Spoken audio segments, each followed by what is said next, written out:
Good evening and thanks for watching Times News with me, Wonder Msisia. First, the headlines. President Lazarus Chakwera has encouraged local investors to pump into resources into various projects that would propel Malawi's economic development. The National Economic Empowerment Fund threatens to arrest individuals that default its loans. Kamuzu Central Hospital sets up a special COVID-19 isolation center in readiness for the forthcoming SADC summit. We have these and other stories. Please stay with us.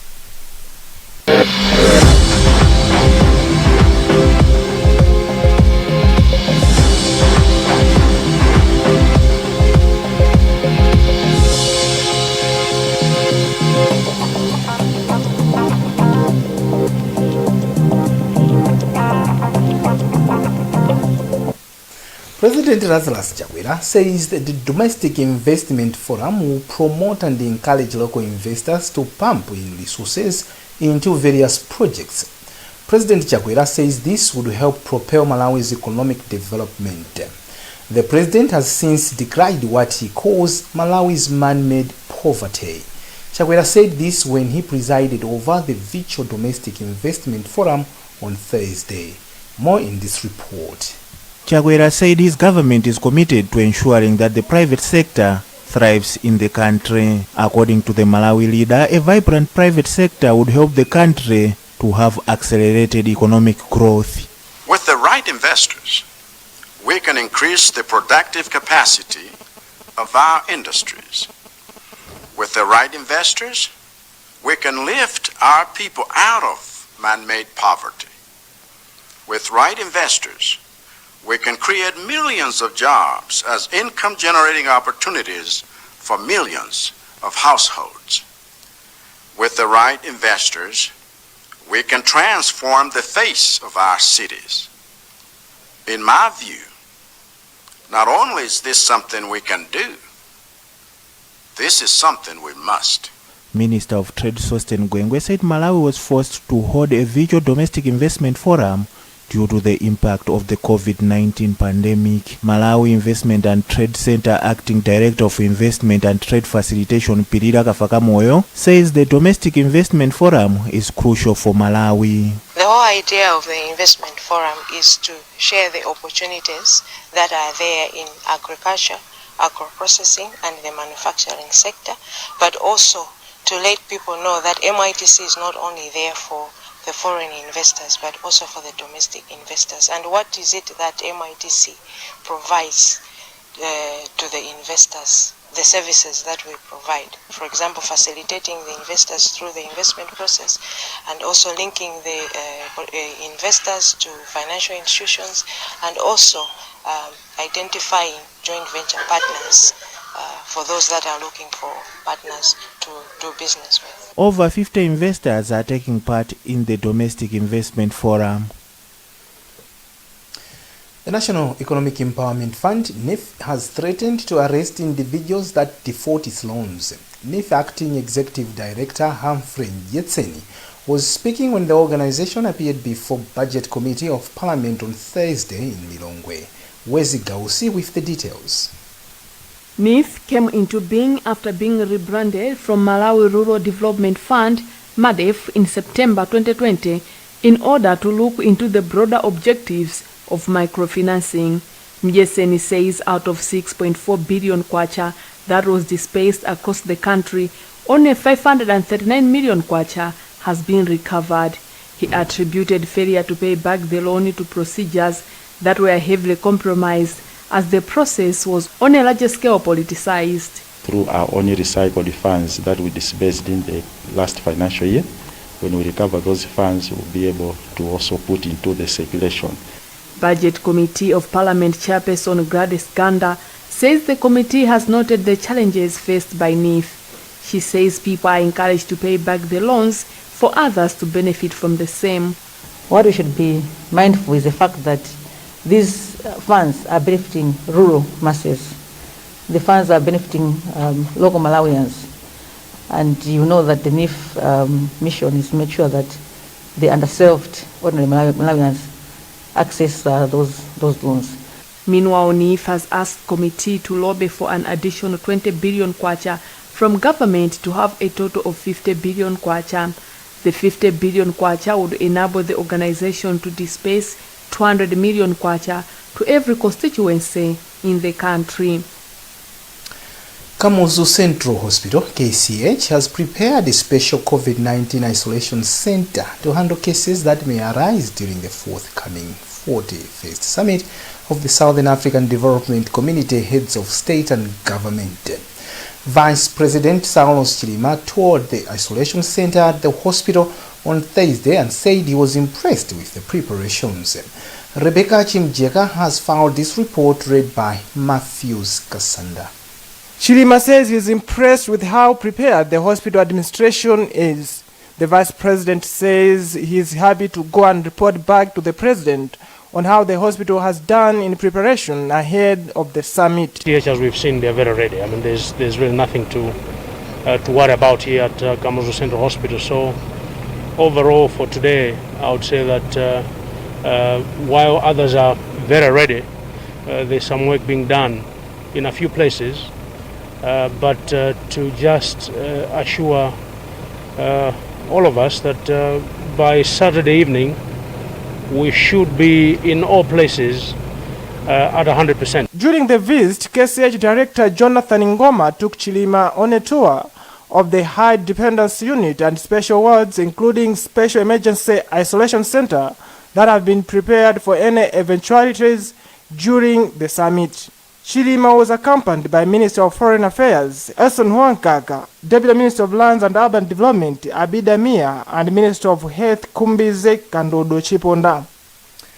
Authorities at Nkatabe District Hospital have disclosed that the fight against COVID-19 in the district is facing challenges due to a malfunctioning oxygen plant at the facility.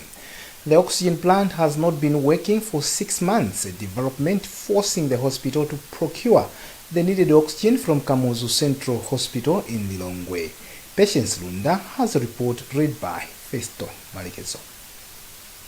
Nkatabe District Director of Health and Social Services, Matikonda Mbendera, says the oxygen plant is only repaired by technicians from South Africa. The oxygen plant, needed some spare parts, but those spare parts never came. Now, since that time, we had been working on services without replacing spare parts. But the plant could not function anymore without spare parts. So since January is when we said, no, let us stop producing oxygen. Otherwise we may completely break the plant. Mbendera says the hospital has started registering many cases of COVID-19. According to Mbendera, one patient with severe COVID-19 complications uses up to 3 oxygen cylinders in a day, and the increase in admission creates demand for more oxygen. Cumulatively, Nkatabe District Hospital has registered 754 confirmed cases of COVID-19, with 4 admissions and 3 deaths this week. In January this year, the hospital obtained a quotation of 50 million kwacha to get the oxygen plant fixed, but reports indicate that the contractor is still not on the ground despite being paid. On his part, Malawi Health Equity Network Executive Director George Jobe urges the Ministry of Health to ensure that the contractor fixes the plant as soon as possible. Jobe observes that there is also the need to build capacity of local contractors to be able to repair such sophisticated machines. Titus Divala, an epidemiologist, says oxygen is an important treatment at a hospital and it is not only used by COVID-19 patients. Divala says the country does not have adequate oxygen amid the COVID-19 pandemic, hence declines the presence of malfunctioning oxygen plant at the hospital. Nkatabe District has a population of over 300,000 people. The Ministry of Health says Malawi has been approved to use 6 additional vaccines in the fight against COVID-19. This Saturday, the country is expected to receive a consignment of over 300,000 doses of Johnson & Johnson from the U.S. government through the COVAX facility. Blessings in Pinganjira reports. Some of the new vaccines include Johnson & Johnson, Pfizer, Sinopharm, Sinovac and Moderna. In a statement, the Ministry of Health says Johnson & Johnson vaccine will be given to those that have never received any type of COVID-19 vaccine. The ministry also says that those who have received AstraZeneca should not receive the Johnson & Johnson. Malawi Health Equity Network Director George Jobe says the addition of vaccines will help to boost the shortage of vaccines in the country. We think this is going to improve availability of vaccines and access.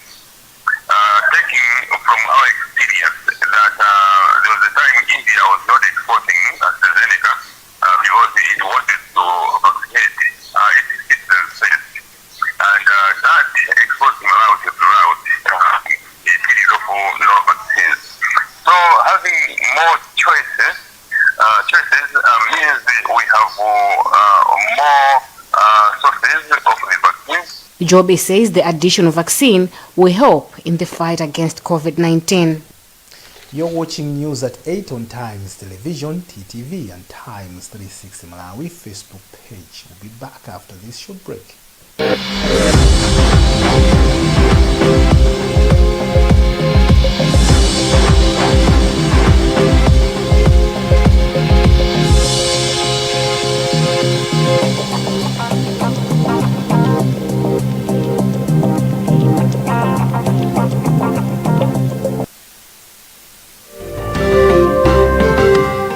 Ine monga fumu ndikupempha kuti chonde tiyeni ana athu tapititse ku sukulu aphunzire fana amene wakaphunzira patsogolo adzatithandiza. Chonde tiyeni atsikana tisatenge mimba tili achichepere. Kwakukulukulu ndimajananenera kuti maphunziro fa mukatenga mimba muli achichepere ndeti mukulephera maphunziro. Patsogolo la inuyo pakali pano atsikana ndi maphunziro. Tiyeni tikambe nkhani yothetsa maukwati awana. Chonde tikagwirana manja ndiye kuti tikhala ndi Malawi yabwino komanso ya ana athu ophunzira. Tisalole kuti ana alowe m'mabanja ala achichepere ayi, koma anawa aphunzire. Fa akaphunzira ndi amene adzatigwire mkono patsogolo komanso mfumu udzakoma. Uthengawu akukupatsirani ndi Malawi Girl Guides Association ndi thandizo lochoka ku United Nations Population Fund pansi pa maprogramu a Safeguard Young People ndi UN Joint Program on Girls Education. Mona Malawi anzanga, nkhondo yogonjetsa COVID-19 ndi ya wina aliyense. Tili limodzi. Ine ndinasankha kulandira katemera wa COVID-19 atangoyamba kuperekedwa. Chifukwa monga namwino, moyo wanga, umoyo wa odwala amene ndimawasamalira, abale anga, ndi dera langa, ndi zinthu zomwe ndimazika pa mtima panga kwambiri. Katemera wa COVID-19 anditeteza ine ndi ena omwe analandira katemerayo ku chiopsezo choti tingadwale mwakayakaya, kugonekedwa mchipatala, kapena kutaya moyo wathu chifukwa cha COVID-19. Kulandira katemerayo kutithandiza kuthana ndi mliri wa COVID-19 limodzi. Ziwani zambiri za katemerayo ndi kupanga chisankho cha nzeru. Sankhani katemera, tetezani tsogolo. If there's one thing that all soaps do, it's wash. From buckets to basins, bathrooms to streams, and everything in between. All soaps wash. Yes, but Protex is different. Its reinvented formula with flaxseed oil boosts your skin's natural anti-germ defenses by 10 times more, protecting you against 99.9% of germs. So what keeps us healthy? Protex! Good health starts here.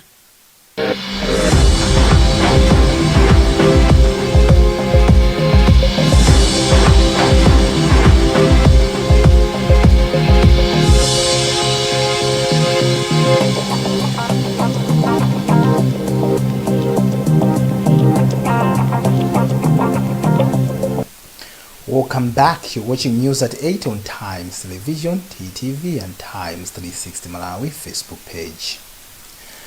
Germany and the United States of America, USA, have donated 430 million kwacha COVID-19 pandemic management materials to the Ministry of Health. The donation, which took place in Lilongwe on Thursday, included 60 ventilators, 5,000 pace oximeters and oxygen cylinders.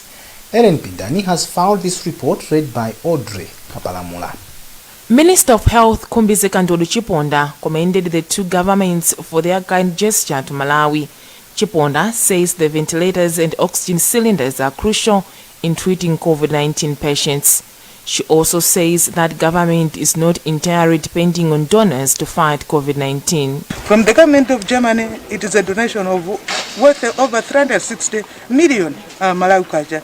And also from the government of USA, they have donated the equipment, medical supplies, which are going to assist us in the fight against COVID-19. Charge d'affaires of the German embassy, Sabine Lindemann, says the donation is made to help the many COVID-19 patients who require hospitalization at various treatment centers in the country. According to Lindemann, the ventilators are donated through the German Hospital Partnership and the global program called Pandemic Prevention and Response One Health. I'm happy that we can help the Malawian population to survive COVID with this equipment. In the last 24 hours, Malawi registered 675 new cases of COVID-19. Communities surrounding Kawalazi tea estate in Nkata Bay district held demonstrations and presented a petition to authorities to help them reclaim their land which they allege was grabbed by the estate. The villagers also want the Ministry of Lands to release proper map containing boundaries between their area and the estate. The boundary verification exercise was done in December last year. Sam Kalimira reports.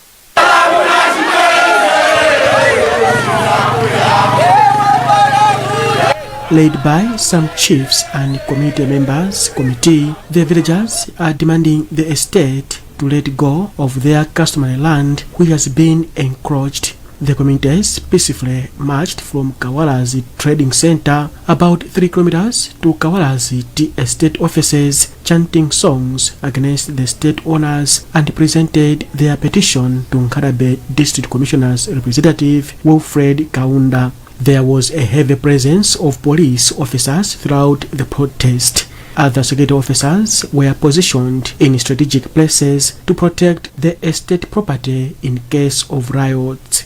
Speaking after presenting the petition, the committee members committee chairperson Patani Gondwe said they have for a long time suffered harassment from some security agencies hired by the estate whenever they want to reclaim their land. People, when they go demonstrating, it means there is something, there is fire on the mountain. Now when somebody comes, junctures and says, I know I'm demonstrating, and comes in a peaceful manner, he wants peace. So if you don't respond to that, now you cause that anger which was hidden. So if the respond was not to, will not be to satisfy the community members, then we're going to come in another tune now. Commenting on the matter, Kawalazi Estate Assistant Human Resource Manager Rotam Manda said the company is also waiting for a report on the boundary verification exercise, which he said will help to address the standoff. It's also our prayer as a company to ensure these conflicts come to an end, because already at the moment what we have done, there is we are just waiting for the report from the Minister of Lands through the DC. Soon after the report, definitely we know our stand that we are encroached or either the community have encroached. That's what we are waiting for now.